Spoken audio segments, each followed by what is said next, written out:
नमस्कार, आपके साथ मैं हूं सुजाता कुकरेती। आप देख रहे हैं महाभारत और महाभारत में आज बात नरेंद्र मोदी की, जो अब से थोड़ी देर बाद काशी पहुंचने वाले हैं। लेकिन आज प्रधानमंत्री ने बता दिया कि मोदी ना डरेंगे ना 24 में हिलेंगे। इसी पर आज की महाभारत कर रही हूं, क्योंकि आज काशी से पहले गोरखपुर थे और गोरखपुर से पहले छत्तीसगढ़ थे और वहां उन्होंने खुलकर विपक्ष को कह दिया कि मोदी डरने वाला नहीं है, मोदी हिलने वाला नहीं है। यानी 24 में दूसरों को हिलाकर रख देंगे, लेकिन नरेंद्र मोदी नहीं हिलेंगे। आपको बताती हूं 2024 के जीत का गणित नरेंद्र मोदी ने कैसे बिठाया है, क्योंकि बड़े बड़े फैसले हो रहे हैं, दिन रात बैठकें हो रही हैं। और मैं आपको सबसे पहले वो खबर बताती हूं जब से थोड़ी देर पहले आई है कि कैसे 4 राज्य जहां चुनाव होने हैं वहां जीत का गणित बिठाया है प्रधानमंत्री नरेंद्र मोदी ने। क्योंकि मोदी ने आज कहा कि कैसे जीत की गारंटी भी मेरी ही है। राजस्थान में चुनाव है, वहां पर प्रहलाद जोशी को राजस्थान का प्रभारी बना दिया है। केंद्र में मंत्री हैं और प्रहलाद जोशी अब राजस्थान के प्रभारी बनाए गए हैं। वहीं मध्य प्रदेश में साल के अंत में चुनाव होना है, वहां शिवराज सिंह चौहान जरूर सरकार का नेतृत्व कर रहे हैं, लेकिन भूपेंद्र यादव को मध्य प्रदेश का प्रभारी बनाया गया है। संगठन में पैठ रखते हैं, अच्छी तरह से बीजेपी के काडर को समझते हैं, वो मध्य प्रदेश में अब प्रभारी बनाए गए हैं। वहीं छत्तीसगढ़ में जो आप तस्वीर देख रहे हैं, वहां पर बीजेपी के जो मुख्यमंत्री का चेहरा रहे रमन सिंह, लेकिन साथ ही साथ ओपी माथुर को वहां पर जिम्मेदारी दी गई है। यानी छत्तीसगढ़ में चुनाव है, वहां ओपी माथुर को प्रभारी बनाया गया है। और तेलंगाना में जो केंद्र में मंत्री रहे प्रकाश जावड़ेकर महाराष्ट्र से आते हैं, उन्हें प्रभारी बनाया गया है तेलंगाना का। यानी चारों राज्यों में बीजेपी जीत के लिए लगातार जान भी फूंक रही है और संगठन में भी बदलाव कर रही है। तो यह बड़ी तस्वीर आज आई है। लेकिन इसी के साथ साथ आपको यह भी बताती हूं कि सिर्फ यह नहीं है, कैसे बीजेपी चुनावी रणनीति को अंजाम दे रही है, अलग अलग लोकसभा क्षेत्रों में पूरे देश को बांटकर और उनके लिए अलग अलग रणनीति बनाकर। मैं आपको फिर बता दूं, प्रधानमंत्री नरेंद्र मोदी थोड़ी देर बाद बनारस पहुंचने वाले हैं, लेकिन उससे पहले लोकसभा की 543 सीटों का बंटवारा बीजेपी ने कैसे किया है। यह बीजेपी की 3G चुनावी रणनीति हम इसे कह रहे हैं, क्योंकि 3 कोण हैं, उत्तर की सीटें, पूर्वांचल की सीटें और दक्षिण की सीटें। 3 क्षेत्रों में बांटा है। हर क्षेत्र में वहां के राज्यों की सीटें बांटी गई हैं और सबसे ज्यादा सीटें 218 हिंदी भाषी क्षेत्रों में, हिंदी बेल्ट में है बीजेपी के लिए। दक्षिण में 183 सीटें हैं जिन पर नजर है बीजेपी की, और पूर्वोत्तर के राज्यों में भी 142 सीटें जिन पर उनकी नजर बनी हुई है, जिसमें पश्चिम बंगाल को भी वो मान रहे हैं। हर क्षेत्र के लिए अलग अलग चुनावी रणनीति बना रहे हैं। इसी को लेकर देर रात बैठकें भी हुई हैं प्रधानमंत्री नरेंद्र मोदी, जेपी नड्डा और गृह मंत्री अमित शाह के बीच। जो सरकारी योजनाओं के लाभार्थी वोटर हैं, वहां पर हिंदुत्व का मुद्दा और साथ ही विकास का एजेंडा भी, ये मुद्दे रहेंगे जिनके आधार पर इन सभी सीटों पर चुनाव प्रचार को आगे बढ़ाएंगे। और इसी के साथ साथ बड़ी खबर भी आपको बता दूं कि प्रधानमंत्री नरेंद्र मोदी काशी पहुंच गए हैं।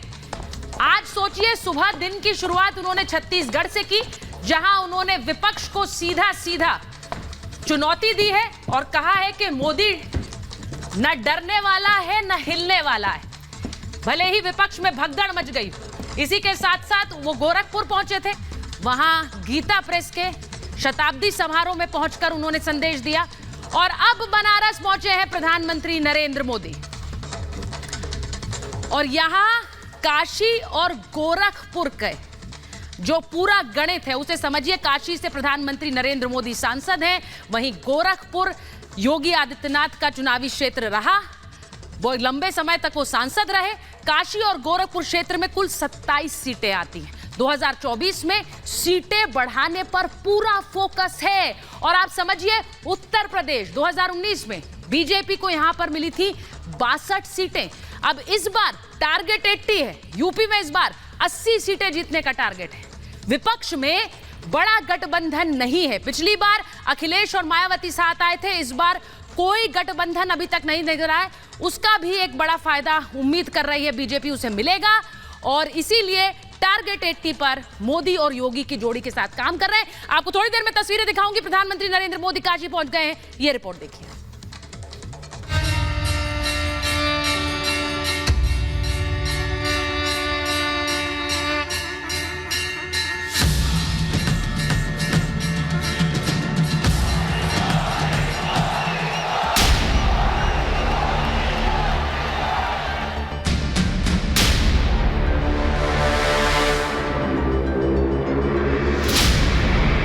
कि न मुझे किसी ने भेजा है, न मैं यहाँ आया हूँ, मुझे तो माँ गंगा ने बुलाया है। 2014 में मोदी को काशी का आशीर्वाद मिला और पहली बार लोकसभा चुनाव लड़कर वो संसद पहुंचे।